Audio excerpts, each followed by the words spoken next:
दुख के साथ कहना पड़ता है कि 9 सालों में हर वर्ग आज अपने आप को ठगा हुआ महसूस करता है। हमारी माताएं बहनें यहां पर मौजूद हैं, हमारे किसान भाई मौजूद हैं। हर वर्ग को वोट लेने के बाद सिर्फ पीड़ा, दुख और परेशानी देने का काम किया है। साल भर तक किसानों ने दिल्ली में, राजधानी में धरना दिया, सैकड़ों लोगों ने आत्महत्या करी, तब जाके सरकार ने उन कानूनों को वापस लिया। अर्थव्यवस्था का क्या हाल है। मुझे पीड़ा इस बात की है कि इस देश और प्रदेश में जो खाई है अमीर और गरीब की, वो लगातार बढ़ती जा रही है। भाजपा के नेता दिल्ली से आ रहे हैं और राजस्थान की बीजेपी को हिला हिला के जगाने की कोशिश कर रहे हैं, लेकिन ये पार्टी जगने वाली नहीं है। राजस्थान में बीजेपी का जो हाल है आपके सामने है।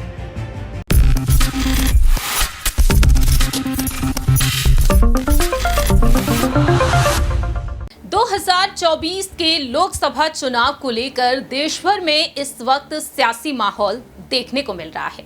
26 राजनीतिक दलों ने एकजुट होकर चुनौती दे डाली है मोदी सरकार को, एनडीए को। और ऐसे में देखा जाए तो बीजेपी भी यहां पर अहम रणनीतियां बना रही है। बीजेपी की तरफ से अब भी देखा जाए तो कई राजनीतिक फैसलों को ध्यान में रखते हुए सस्पेंस बरकरार है। ऐसे में ना सिर्फ लोकसभा चुनाव बल्कि कुछ राज्यों में जो विधानसभा चुनाव होने जा रहे हैं, उनको मद्देनजर रखते हुए भी सियासी सरगर्मियां तेज हैं।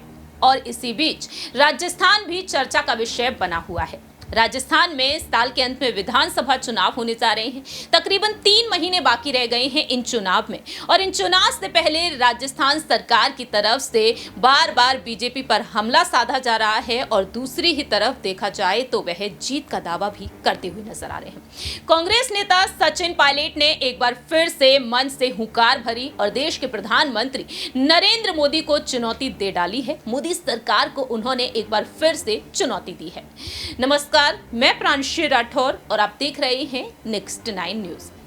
दरअसल आपको बता दें कि सचिन पायलट को हाल ही में CWC में शामिल किया गया है, और CWC में अपनी वापसी हो जाने के बाद पायलट अब राजस्थान में अलग अलग विधानसभा क्षेत्रों का दौरा कर रहे हैं। जैसे ही उन्हें अहम जिम्मेदारी मिली, CWC का उन्हें सदस्य बनाया गया, उसके बाद वह पहुंच गए टोंक। जी हाँ, खुद के विधानसभा क्षेत्र पहुंचे जहां पर उन्होंने अपनी बात रखी। लेकिन अब सचिन पायलट पहुंच गए मसूदा विधानसभा क्षेत्र। 24 अगस्त के दिन सचिन पायलट मसूदा विधानसभा क्षेत्र पहुंचे, और वहां पर भी उन्होंने बीजेपी पर जमकर निशाना साधा। न सिर्फ राजस्थान के विधानसभा चुनाव में जीत होगी इसको लेकर दावा किया, बल्कि पायलट ने तो लोकसभा चुनाव को लेकर भी जीत का बड़ा दावा कर दिया है। आइए आपको सुनाते हैं क्या कुछ कहते हैं सचिन पायलट, सुनिए जरा। पूरे प्रदेश में मुझे जाने का मौका मिलता है। जब मैं प्रदेश कांग्रेस कमेटी का अध्यक्ष था, 5 साल लगातार आप लोगों ने मेरे साथ संघर्ष किया और हमारी पार्टी की सरकार बनी। आज फिर चुनाव हमारे सामने है। 3 महीने के बाद राजस्थान में, छत्तीसगढ़ में, मध्य प्रदेश में, तेलंगाना में विधानसभा के चुनाव होंगे, और ये चुनाव तय करेंगे कि 2024 के अंदर जो लोकसभा का चुनाव होगा, उनके परिणामों बहुत भारी असर पड़ेगा।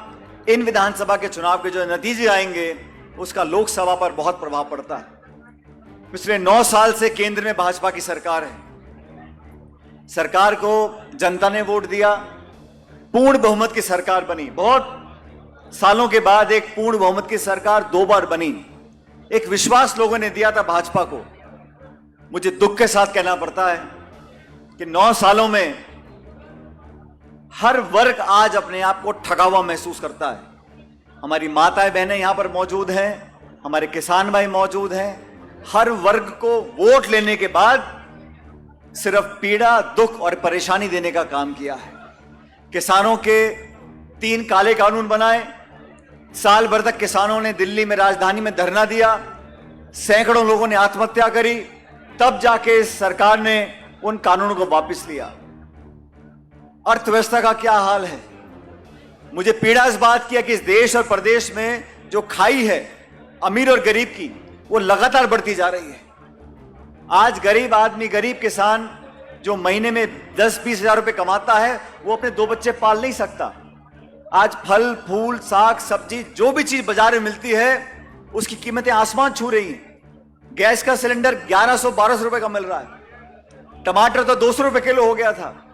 तो महंगाई को नियंत्रित करने के लिए केंद्र की सरकार ने झूठे मुंह ये तक नहीं बोला कि हम कोशिश करेंगे, हम दाम कम करने की कोशिश करेंगे। नहीं साहब, उनको मालूम है चुनाव आएगा तो भाषण देने पहुंच जाओ, भगवान का नाम लो, मंदिर का नाम लो, मस्जिद का नाम लो, हिंदू का नाम लो, मुसलमान का नाम लो और वोट ले लो। वोट लेने के बाद ना नौजवान को नौकरी मिल रही है, ना गृहिणियों के जीवन को बेहतर करने के लिए महंगाई को कम किया जा रहा है। विकास के नाम पर इतना बड़ा मुल्क हमारा है, ये जो विकास हो रहा है तो हो ही रहा है, लेकिन सरकार ने ऐसा कौन सा काम किया है जिससे आम व्यक्ति को थोड़ा फायदा मिले। मैं मनमोहन सिंह जी की सरकार में मंत्री थे, हम लोग नरेगा लेकर आए, गरीबों के लिए योजनाएं लेकर आए, आयोजन ऐसा करते थे कि जो गरीब आदमी उसकी जेब तक पैसा पहुंचे। आज दुख की बात मुझे कहना पड़ रहा है कि केंद्र की सरकार एक ऐसी सरकार, ऐसी पार्टी के पास है जो केंद्र में तो सत्ता में फेल हो गई और राजस्थान में विपक्ष में फेल हो गई। मैं परसों टोंक में गया था, वहां मैंने बोला, मैंने कहा यह भाजपा के नेता दिल्ली से आ रहे हैं और राजस्थान की बीजेपी को हिला हिला के जगाने की कोशिश कर रहे हैं, लेकिन यह पार्टी जगने वाली नहीं है। राजस्थान में बीजेपी का जो हाल है आपके सामने है। लोकतंत्र में विपक्ष की पार्टी का एक बहुत बड़ा भूमिका होती है, सरकार की भी होती है, विपक्ष की भी होती है। दुख इस बात का है कि सदन के अंदर विधानसभा में या सदन के बाहर भारतीय जनता पार्टी ने अपनी जिम्मेदारी को निभाया नहीं। जब दिसंबर में चुनाव होंगे, पिछले 25-30 साल से क्या हो रहा है, 5 साल सरकार कांग्रेस की बनती है, 5 साल भाजपा की बनती है। ये लगातार 5-5 साल का क्रम चलता आ रहा है। कि मुझे ऐसा एहसास हो रहा है इस बार कि 2023 में इतिहास रचा जाएगा और पुनः कांग्रेस पार्टी की सरकार यहां बनेगी। वो इसलिए बनेगी कि हम लोगों ने अपने अपने क्षेत्रों में काम किया है। मुझे कहने में कोई संकोच नहीं है, राकेश पारिक साहब हमारे विधायक बनकर गए मसूदा से। इन 5 सालों में सचिवालय हो, मंत्री का घर हो, मंत्री का दफ्तर हो, उसके पीछे पढ़ पढ़कर पानी हो, बिजली हो, चिकित्सा हो, स्कूल हो, सड़क हो, जो भी हो, पारिक साहब ने उनके प्राण भी लिए मंत्रियों के, लेकिन आपके क्षेत्र में काम करवा कर लेकर आए हैं। मैं उनका बहुत साधुवाद देना चाहता हूं। जब मैं सरकार में था, मैं इसलिए कह रहा हूं कि जब मैं सरकार में था तो मेरा भी कुर्ता छोड़ा नहीं। विधानसभा के अंदर, सचिवालय के अंदर खींच के सड़क, हैंडपंप, बिजली, पानी जो करा सकते थे मसूदा के लिए कराया। और मेरा भी मसूदा के प्रति दिल में खास जगह है, इसलिए जितना ज्यादा हो सका हम लोगों ने मसूदा विधानसभा क्षेत्र में काम कराने की कोशिश करी है। तो साथियों, इस चुनाव के अंदर बहुत सोच समझकर हमें अपने मत का प्रयोग करना है। और मैं जानता हूं कि पिछली बार जब विधानसभा चुनाव हुए थे तो इस क्षेत्र से बहुत लोग चुनाव लड़ गए थे, लेकिन आपके आशीर्वाद से कांग्रेस पार्टी जीत कर गई थी। और ये बात जो पारिक साहब ने बोली है, मैं भी दोहराना चाहता हूं। तरह तरह की बातें आएंगी, कोई चर्चा करेगा, कोई संवाद करेगा, कोई घोषणा करेगा, कोई अफवाह फैलाएगा, लेकिन मैं कहना चाहता हूं कि मसूदा विधानसभा क्षेत्र से कांग्रेस पार्टी जीतकर जाएगी और आपके दम पर जीतकर जाएगी। अब जब चुनाव आते हैं उससे पहले, बहुत सारे चुनाव से ठीक पहले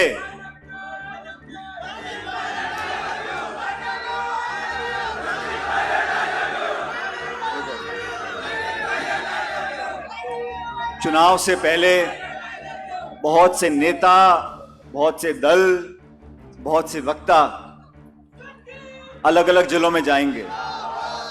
और मैं जानता हूं कि अजमेर के अंदर भी बहुत सारे लोग या तो आ रहे हैं या आने की कोशिश कर रहे हैं, चुनाव से पहले बात रखेंगे, यहां जाएंगे, वहां जाएंगे, और बहुत लोगों ने कोशिश कर ली। लेकिन आज इस सभा में जो भागीदारी आप लोगों की है मैं डंके की चोट से कह सकता हूं कि 100 सुनार की और 1 लोहार की। तो आप लोग 36 कौम के लोग मजबूती से साथ दो। आपने हमेशा मेरा साथ दिया, कांग्रेस पार्टी का साथ दिया।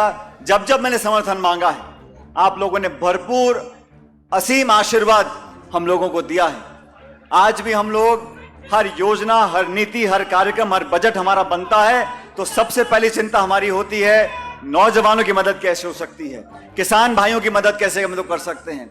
और आने वाले समय में भी अगर हम सबको एकजुट रहना है, अपना इतिहास रहा है प्यार का, मोहब्बत का, भाईचारे का, उसको बरकरार रखना है। राकेश पारिक साहब आपके विधायक रहे लगभग 4.5 साल हो गए। मैं भी पहली बार विधानसभा में गया, पंडित जी पहली बार विधानसभा में गए। हम दोनों विधानसभा में अपने अपने क्षेत्रों के लिए हमने काम किया, लेकिन उससे भी ज्यादा हमने संगठन पार्टी के लिए अपना काम और योगदान दिया है।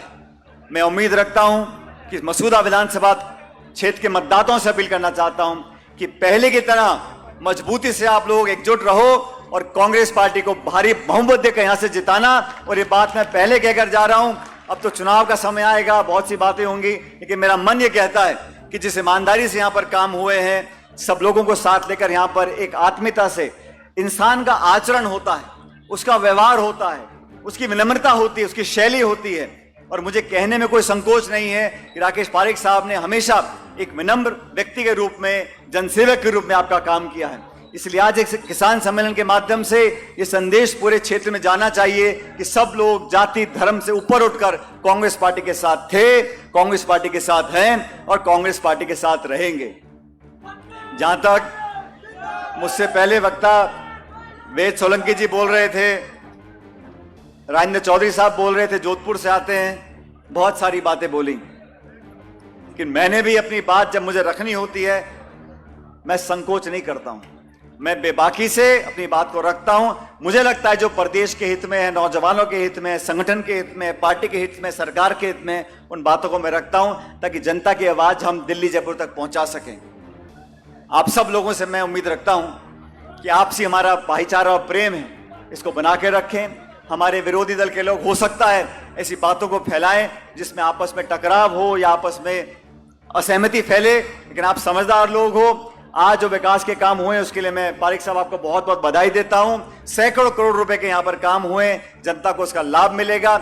और आप लोगों ने, इस क्षेत्र के लोगों ने हर समय कभी कभी राजनीति में अच्छा भी आता है, बुरा भी आता है, ये तो गाड़ी का चक्र घूमता रहता है, क्यों मोलक जी, घूमता रहता है। तो अजमेर के लोगों ने, मसूदा के लोगों ने हमेशा हमारे को संबल दिया है, आशीर्वाद दिया है और ताकत दी है। मैं उम्मीद करता हूं कि यही प्यार, प्रेम और आशीर्वाद आपका भविष्य में बना रहेगा। क्या करें?